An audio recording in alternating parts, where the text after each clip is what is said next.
Hello, everybody.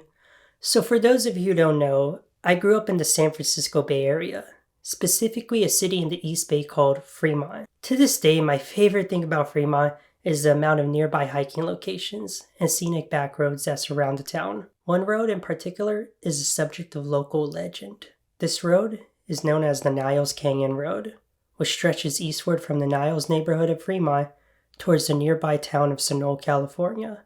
Niles Canyon is fairly windy, especially at its center, yet the gorgeous hills and creek that run alongside the road make it a pleasant drive during the day, minus the traffic. That said, deep into the night, you'd be hard-pressed to find more than one car driving down the canyon, so the idea of someone hitchhiking alongside the road seems odd, especially a young woman wearing an all-white dress on a cold winter night. However, over the decades, locals have claimed to see her walking the canyon, trying to catch a ride. Times vary, but most accounts state that 2 a.m. seems to be when she is sighted. Locals call her the Niles White Witch.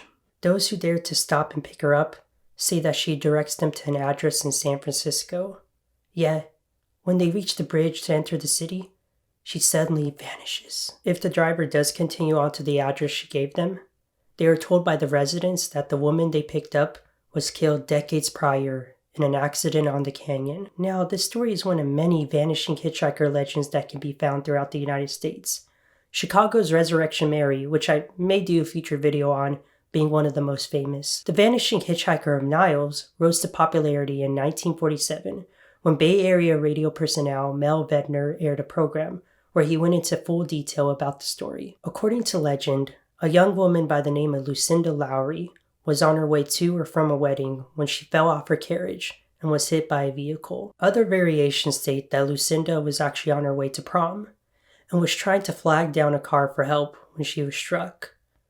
Some even state that Lucinda studied witchcraft and dabbled in the occult, hence the name the Niles White Witch. Interestingly enough, in the nearby city of Pleasanton, California, there is a record of a Lucinda Lowry who purchased the burial spot at Pleasanton Memorial Gardens Cemetery on September 24th, 1895. The date of the burial is stated to also have been September 24th, with a note that says the deceased was killed by cars. That said, the index only showed Lucinda as the purchaser of the plot. As far as who's actually buried there is no official mention by the cemetery. However, public records showed that a local farmhand by the name of Samuel Lowry was killed on September 4th, 1895, when he was run over by a railroad car near Pleasanton. Samuel's wife was named Lucinda. The years following 1895 show Lucinda Lowry living in Washington State, working as a cook.